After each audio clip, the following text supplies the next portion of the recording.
Welcome to RGN English academy. ਅੱਜ ਆਪਾਂ task 2 ਕਰਾਂਗੇ ਜੋ ਕਿ ਕ੍ਰਾइम ਬਾਰੇ ਹੋਊਗਾ। ਇਸ ਦੀ ਪਹਿਲਾਂ ਇੱਕ ਵੀਡੀਓ ਬਣ ਚੁੱਕੀ ਹੈ, ਇਹ ਦੂਸਰੀ ਵੀਡੀਓ ਹੈ। ਪਹਿਲੀ ਵਾਲੀ ਵੀਡੀਓ ਦੇ ਵਿੱਚ ਇੰਟਰੋਡਕਸ਼ਨ ਪਲੱਸ BP1 ਸੀਗਾ। ਹੁਣ ਜੋ ਦੂਸਰੀ ਵੀਡੀਓ ਬਣ ਰਹੀ ਹੈ ਸੇਮ ਹੀ ਟॉपिक है बट ਉਹਦਾ BP2 और कंक्लूजन बारे है। BP2 ਆਪਾਂ ਕਿਵੇਂ ਲਿਖਣਾ ਹੈ और कंक्लूजन ਕਿਵੇਂ ਲਿਖਣਾ ਹੈ। ਹੁਣ ਜੋ ਇਹ ਟਾਸਕ 2 ਹੈ ਉਹ ਰੀਜ਼ਨਸ ਐਂਡ ਸੋਲੂਸ਼ਨਸ ਬਾਰੇ ਹੈ।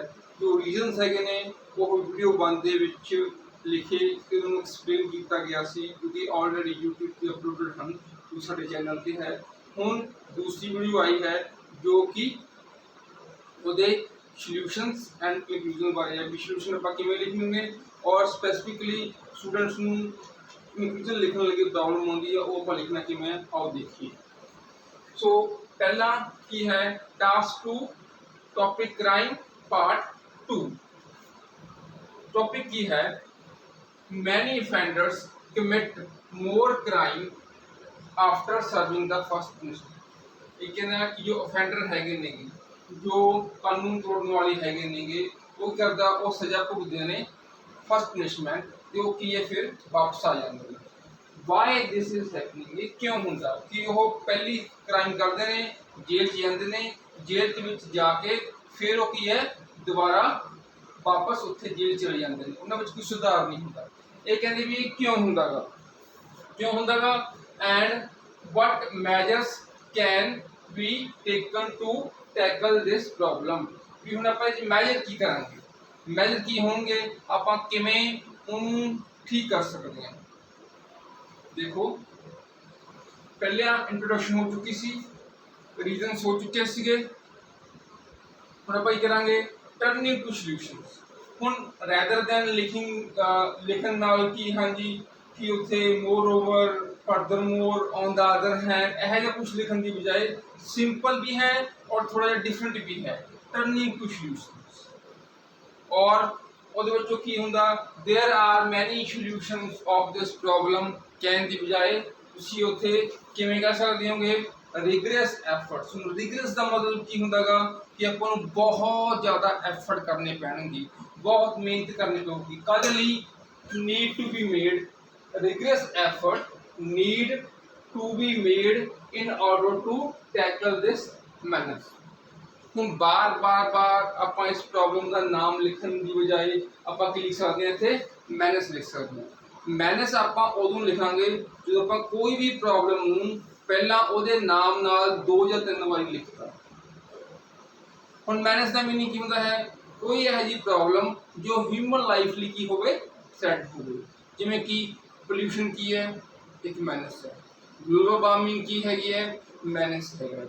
ਕ੍ਰਾइम ਕੀ ਹੈਗਾ, ये भी की हैगा मैनस है। क्यों? एक ही है सेट है। हम देखो मैनस का मीनिंग यही होगा। इन्हें तुसी यूज कर सकते हो, स्पीकिंग विच भी तुसी यूज कर सकते हो।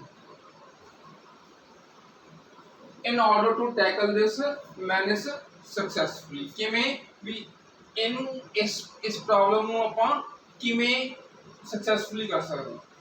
पहली चीज़ आ गई, एक चीज़ का स्टूडेंट की लिखते हैं कि there are many solution to handle this problem. Problem की थां ते लिखता अपने मैनेज लिखता, उस बाद चो लिखो किस तरह सक्सैसफुली। क्यों? ये की हैगा, ये एक एडजेक्टिव है। हुण मैं तुहानूं ये भी दसूंगा भी आपां नूं एडजेक्टिव क्यों यूज करने चाहिए ने आपां नूं टास्क 1 टास्क 2 और स्पीकिंग दे विच।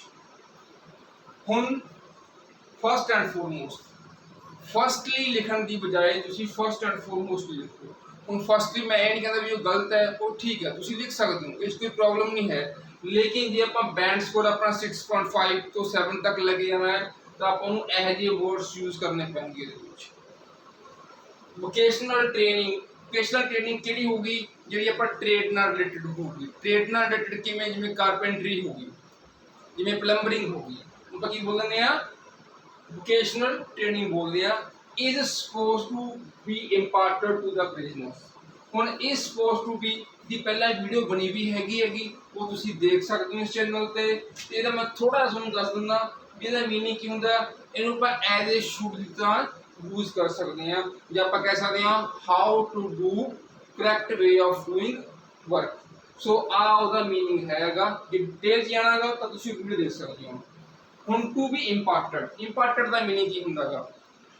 ਹੁਣ ਦੇਖੋ ਇੰਪਾਰਟਡ ਜਦੋਂ ਵੀ ਆਪਾਂ ਕੋਈ ਵੀ ਇੰਸਟੀਟਿਊਟ ਨੌਲੇਜ ਪ੍ਰੋਵਾਈਡ ਕਰਦਾ ਗਾ ਉਹਨੂੰ ਆਪਾਂ ਗਿਵ ਕਹਿੰਦੇ ਆਂਗੇ। ਮੋਸਟਲੀ ਸਟੂਡੈਂਟ ਗਿਵ ਕਹਿੰਦੇ ਆ ਜਾਂ ਪ੍ਰੋਵਾਈਡ ਕਹਿੰਦੇ। ਉਹ ਤਾਂ ਕੀ ਯੂਜ਼ ਕਰੋ ਤੁਸੀਂ? ਇੰਪਾਰਟਡ ਯੂਜ਼ ਕਰੋ। ਸਹੀ ਵਰਡ ਹੈ, ਫਾਰਮਲ ਵਰਡ ਹੈ, ਤੁਹਾਨੂੰ ਉਹਦੇ ਵੋਕੈਬਲਰੀ ਦੇ ਨੰਬਰ ਮਿਲਣਗੇ। ਕਿਹਨਾਂ ਨੂੰ? ਉਹਦਾ business. So that they are able to earn bread and butter after their release from prison by acquiring। ਹੁਣ ਕੀ ਹੈ? ਉਹ ਕੀ ਹੋਏ ਹੋਏ ਨਾਲ ਤਾਂ ਜੋ ਆਪਣਾ ਕੀ ਅਰਨ ਕਰ ਸਕਣ? ਬ੍ਰੈਡ ਐਂਡ ਬਟਰ, ਆਪਣੀ ਰੋਜੀ ਰੋਟੀ, ਲਾਈਵਲੀਹੁੱਡ। ਕਦੋਂ? After their release from prison, prison ਦੇ ਵਿੱਚੋਂ। ਹੁਣ ਤੁਸੀਂ ਇਹਦੇ ਵਿੱਚ ਇੱਕ ਐਗਜ਼ਾਮਪਲ ਵੀ ਪਾ ਸਕਦੇ ਹੋਗੇ। ਕਿਵੇਂ ਐਗਜ਼ਾਮਪਲ ਪਾ ਸਕਦੇ ਹੋਗੇ? ਕਿ ਉਹਨਾਂ ਨੂੰ ਕਾਰਪੈਂਟਿੰਗ ਦਾ ਕੰਮ ਸਿਖਾਇਆ ਜਾਵੇ, ਉਹਨਾਂ ਨੂੰ ਪਲੰਬਰਿੰਗ ਦਾ ਕੰਮ ਸਿਖਾਇਆ ਜਾਵੇ, ਉਹਨਾਂ ਨੂੰ ਕੰਪਿਊਟਰ ਦੀ ਬੇਸਿਕ ਨੌਲੇਜ ਦਿੱਤੀ ਜਾਵੇ according to their taste, according to their wish. So ਇਹ ਕਰਨ ਨਾਲ ਉਹ ਕੀ ਹੋਣਗੇ? ਜੇ ਉਹ ਦੇ release from their prison by acquiring such type of knowledge. ਜਦੋਂ ਬੱਚੇ ਆਪਾਂ ਕੋਈ ਐਜੂਕੇਸ਼ਨ ਦੀ ਗੱਲ ਕਰਨੀ ਹੈ ਨਾ, ਗ੍ਰਹਿਣ ਕਰਨੀ ਆਪਾਂ ਐਜੂਕੇਸ਼ਨ ਆਪਾਂ ਟੇਕ ਨਹੀਂ ਕਰਨਾ। ਕੀ ਲਿਖਣਾ ਗਾ? ਅਕਵਾਇਰ। ਅਕਵਾਇਰ ਦਾ ਮਤਲਬ ਕੀ ਹੁੰਦਾ ਗਾ? ਗ੍ਰਹਿਣ ਕਰਨਾ। ਜਦੋਂ ਆਪਾਂ ਨੇ ਐਜੂਕੇਸ਼ਨ ਨੂੰ ਗ੍ਰਹਿਣ ਕਰਨਾ ਗਾ ਤਾਂ ਅਕਵਾਇਰ ਹੀ ਲਿਖਣਾ। ਬਹੁਤ ਵਧੀਆ ਵਰਡ ਹੈ ਤੇ ਬਹੁਤ ਸਹੀ ਵਰਡ ਹੈ, ਫਾਰਮਲ ਵਰਡ ਹੈ। ਸਚ ਟਾਈਪ ਆਫ ਨੌਲੇਜ ਕਹਿੰਦਾ ਇਸ ਤਰ੍ਹਾਂ ਦੀ knowledge. By acquiring such type of knowledge they can be financially sound. ਉਹ ਕੀ ਹੋ ਜਾਣਗੇ? ਫਾਈਨੈਂਸ਼ੀਅਲੀ ਸਾਊਂਡ ਹੋ ਜਾਣਗੇ। ਕਿਵੇਂ ਹੋ ਜਾਣਗੇ? ਫਾਈਨੈਂਸ਼ੀਅਲੀ ਸਾਊਂਡ, ਤਾਂ ਜੋ ਉਹ ਪੈਸਾ ਕਮਾ ਸਕਣ। ਜਿਹੜਾ ਕਿ ਇੱਕ ਕਨੈਕਟਰ ਆ ਗਿਆ ਵਿਚ ਇਜ਼, ਜਿਹੜਾ ਕਿ ਕੰਡਿਊਸਿਵ। ਕੰਡਿਊਸਿਵ ਦਾ ਮਤਲਬ ਕੀ ਹੁੰਦਾ ਗਾ? ਹੈਲਪਫੁਲ। ਕੀ ਹੈਲਪਫੁਲ ਹੋਊਗਾ? ਫॉर them ਟੂ ਲੀਡ, ਜਿਉਣਾ, ਕ੍ਰਾਈਮ ਫ੍ਰੀ ਲਾਈਫ। ਕਹਿੰਦਾ ਵੀ ਜੇ ਆਪਾਂ ਉਹਨਾਂ ਨੂੰ ਵੋਕੇਸ਼ਨਲ ਟ੍ਰੇਨਿੰਗ ਇੰਪਾਰਟ ਕਰਾਂਗੇ ਤਾਂ ਕੀ ਹੋ ਜਾਣਗੇ? They can earn bread and butter after their release from prison. ਕੀ ਕਰਕੇ? By acquiring such type of knowledge, ਇਸ ਤਰ੍ਹਾਂ ਦੀ ਨੌਲੇਜ ਨੂੰ ਗ੍ਰਹਿਣ ਕਰਕੇ, ਅਕਵਾਇਰ ਕਰਕੇ, ਠੀਕ ਹੈ, ਦੇ ਕੈਨ ਬੀ ਫਾਈਨੈਂਸ਼ੀਅਲੀ ਸਾਊਂਡ, ਉਹ ਸਾਊਂਡ ਹੋ ਜਾਣਗੇ। ਓਕੇ, ਵਿਚ ਇਜ਼ ਕੰਡਿਊਸਿਵ, ਉਹਨਾਂ ਲਈ ਕੀ ਹੋਊਗਾ? ਹੈਲਪਫੁਲ ਹੋਊਗਾ। For them to lead a crime free life. ਇਹ ਕੀ ਹੋ ਗਿਆ? ਇੱਕ ਕੰਪਲੀਟ ਇੱਕ ਥਾਟ ਹੋ ਗਿਆ। ਹੁਣ ਦੂਸਰਾ ਥਾਟ ਕੀ ਆ ਗਿਆ? Criminals are not born. ਕਹਿੰਦਾ ਉਹ ਜਨਮ ਤੋਂ ਬੋਰਨ ਨਹੀਂ ਹੁੰਦੇ। Their circumstances make them commit crime। ਜਿਹੜੇ ਸਰਕਮਸਟੈਂਸਿਸ ਹੈਗੇ ਨੇਗੇ ਉਹਨੂੰ ਮਜਬੂਰ ਕਰ ਦਿੰਦੇ ਨੇ ਕ੍ਰਾਈਮ ਨੂੰ ਕਮਿਟ ਕਰਨ ਤੇ। If they try to mend their habits.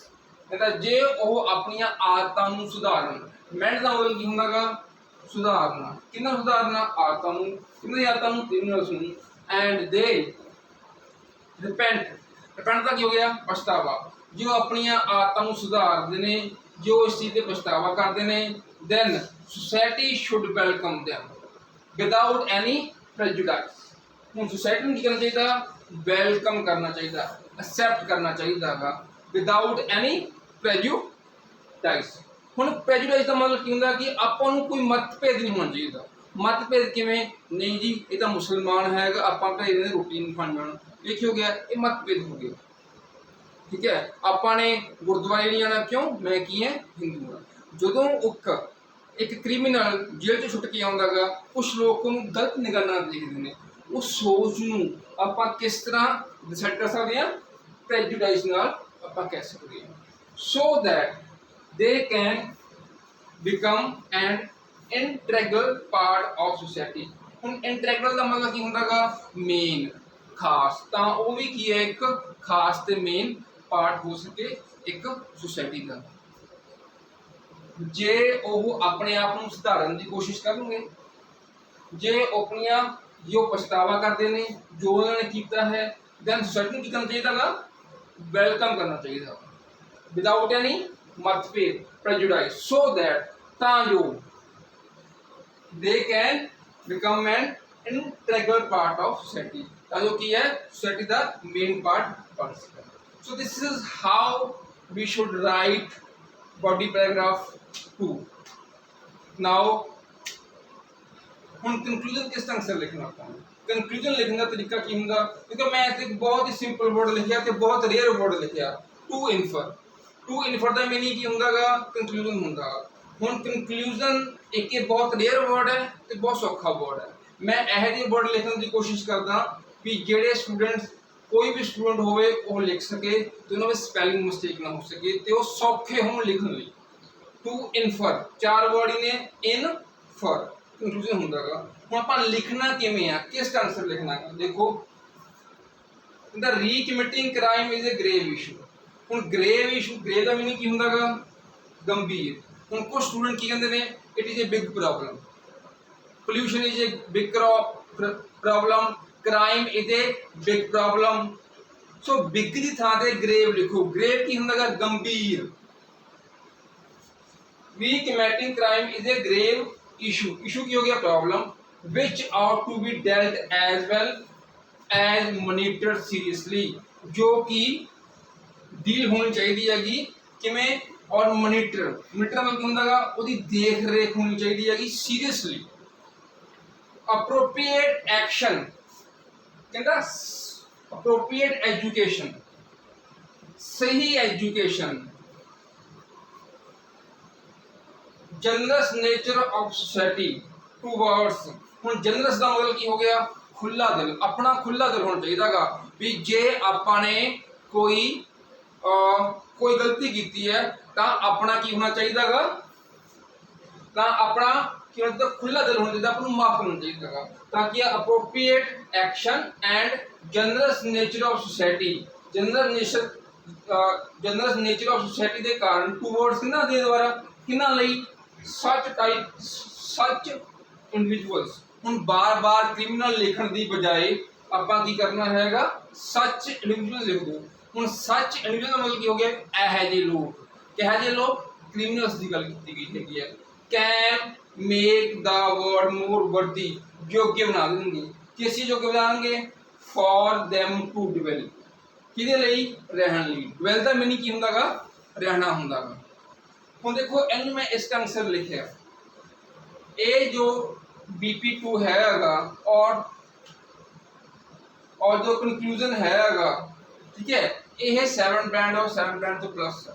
हम यह की पाया कि ये 7 प्लस और 7 बैंड।